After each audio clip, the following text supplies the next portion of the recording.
제4장을 해보겠습니다. 먼저 제4장은 조금씩 나눠서 읽고 하고 이런 식으로 해보겠습니다. 제4장 여기여 천지존이라 고로는 미륜 천지지도하나니 엉이관어 천문하고 부이차러지리라 시고로 지유명지고하며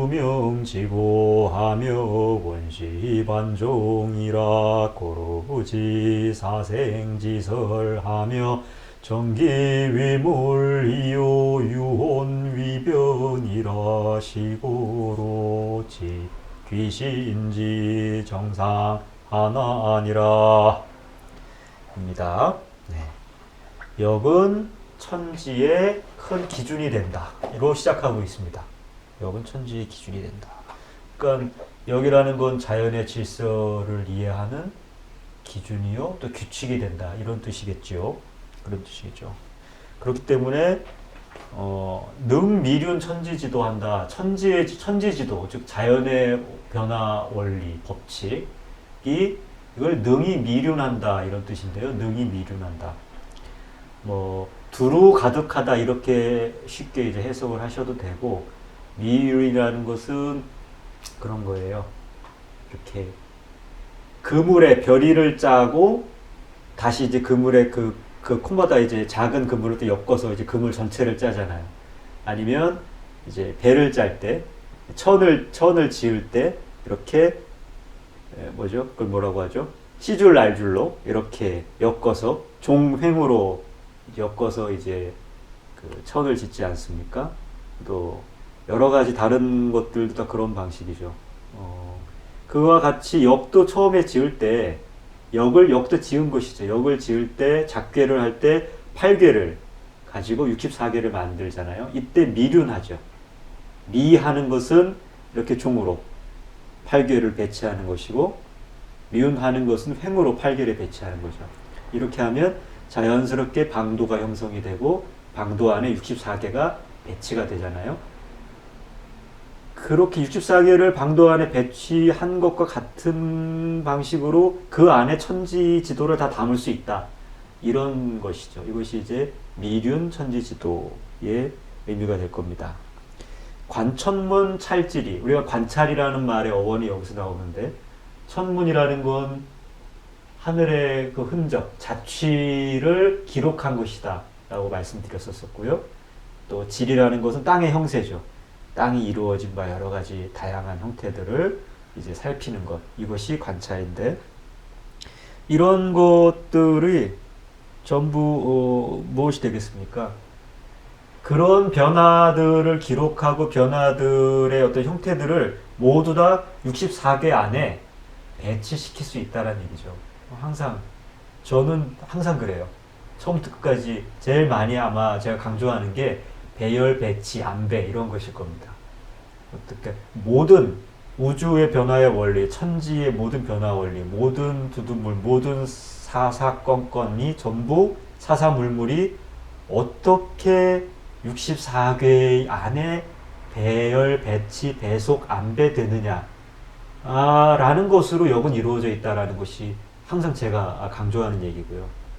그 얘기가 또 명확하게 드러낸 게 이런 겁니다. 늘 변하지 않고 규칙적으로 운동하는 천상의 그런 기록들, 또 어떤 고정되어 있는 것 같지만 끊임없이 어떤 변화들 속에서 그 나타남과 그 드러냄과 사라짐이 출몰하는 이 땅 위에서 벌어지는 일들, 이런 것이 어떠한 것이든 어떠한 것 하나도 빠짐없이 그물에 걷어 올려지는 물고기처럼, 아니면 천지를 다 덮는다는 천라지망처럼, 아니면 사람이든 몸을 감싸고 물건을 감싸는 보자기나 옷을 짓는 천처럼 다 감쌀 수 있다는 거예요. 근데 그게 오로지 8개만으로 가능하다라는 거죠. 8개와 8개를 미륜하여 만들어진 64개 안에 천지의 모든 상이 다 들어간다. 이런 것을 계속해서 강조하게 되는 겁니다. 그렇게 하여 이러므로 유명지고를 알게 되고 그러하면 언시반족이다 이런 표현이 있거든요.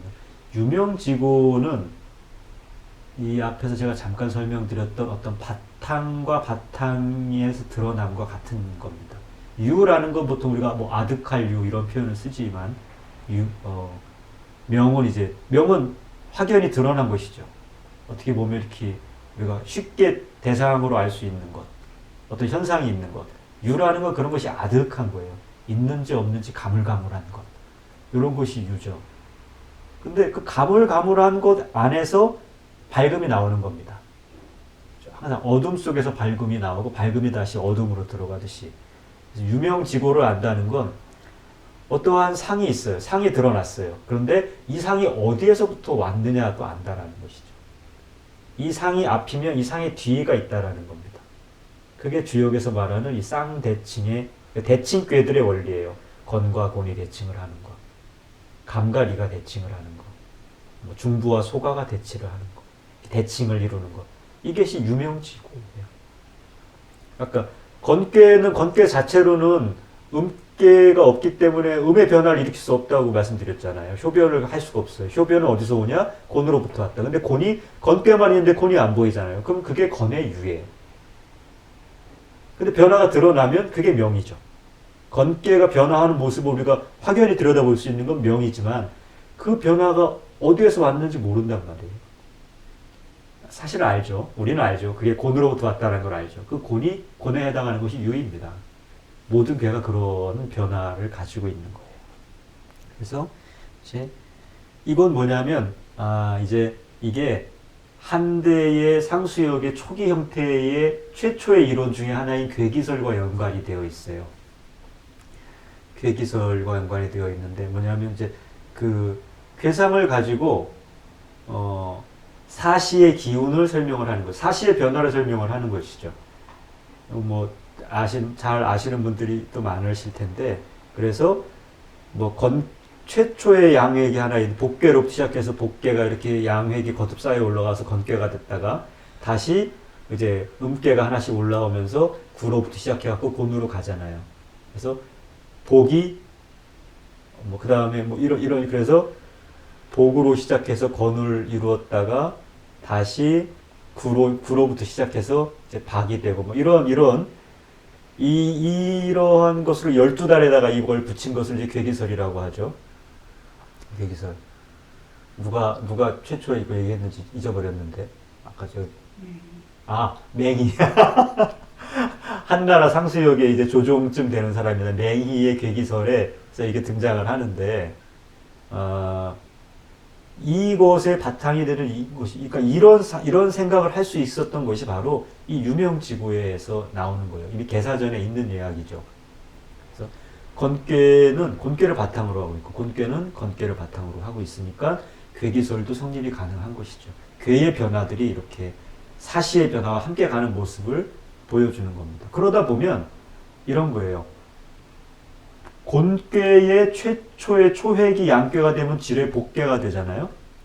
복괴에서 처음 태어났다고 할 수가 있죠. 양기가 태어났어요. 그럼 이 양기가 쭉 올라가서 마지막에 어디에서 죽냐면 마지막에 가면 이제 한 바퀴 쭉 돌고 나면 건괴에서 밑에 천풍구로 다시 음이 쭉 자라갖고 마지막에 산지 박괴에 이릅니다. 그러면 양의 운동에 목숨이 거의 다해요.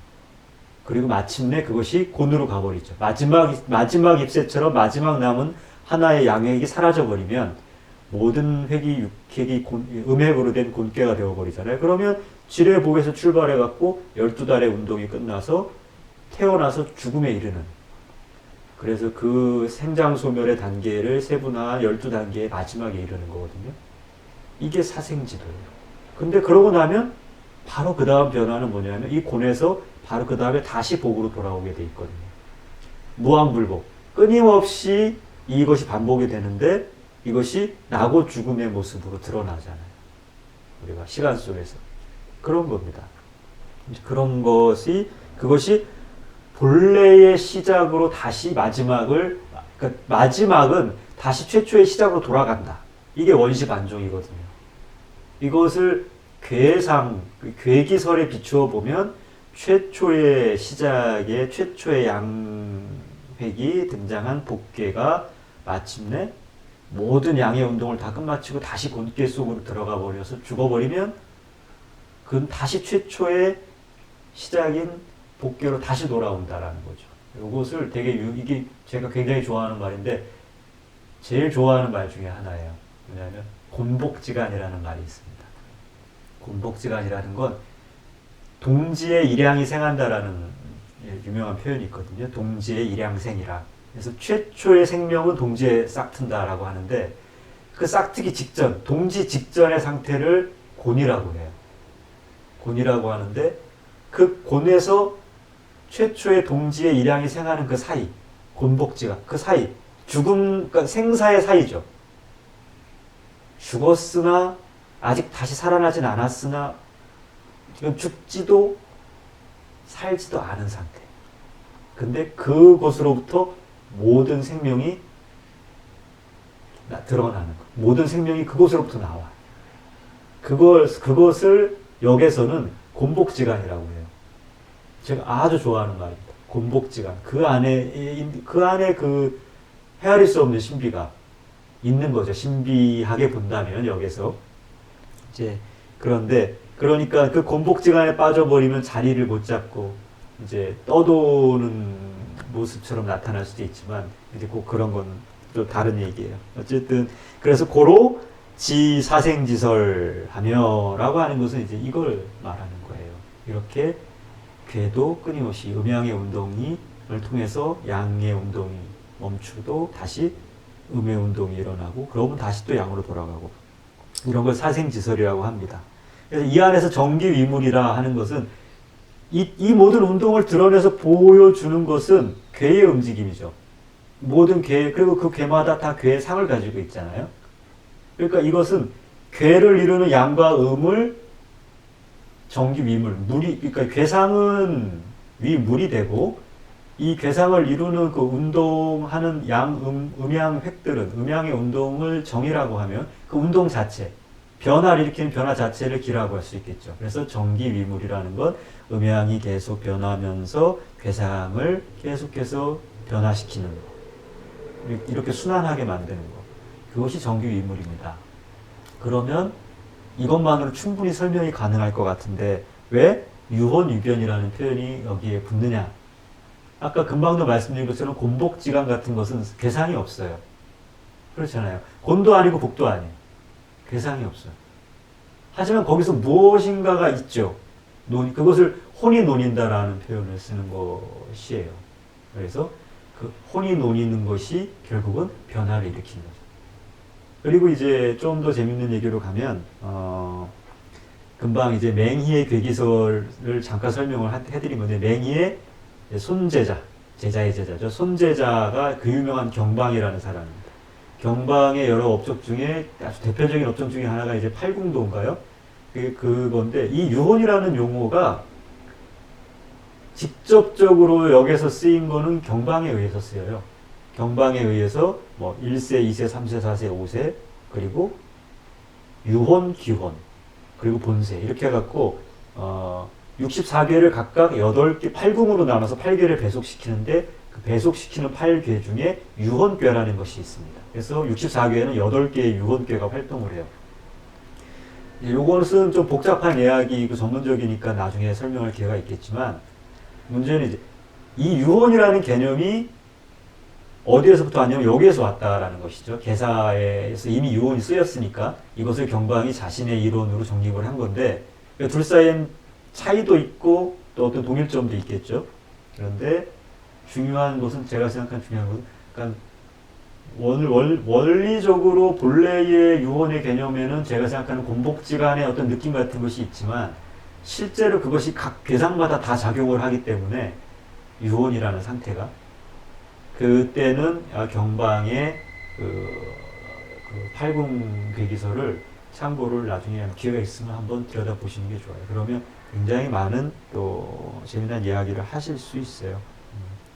그래서 이제 이게 또 너무 신비하게 가니까 이 구절 자체를 다산 선생님 같은 경우에는 제가 항상 말씀드리지만 이렇게 신비화되는 거 굉장히 싫어하셨어요. 그래서 아예 빼버리셨어. 당신 그래서 설명을 쭉 교사전도 설명 같은 거 할 때 이런 건 다 아예 안 해요.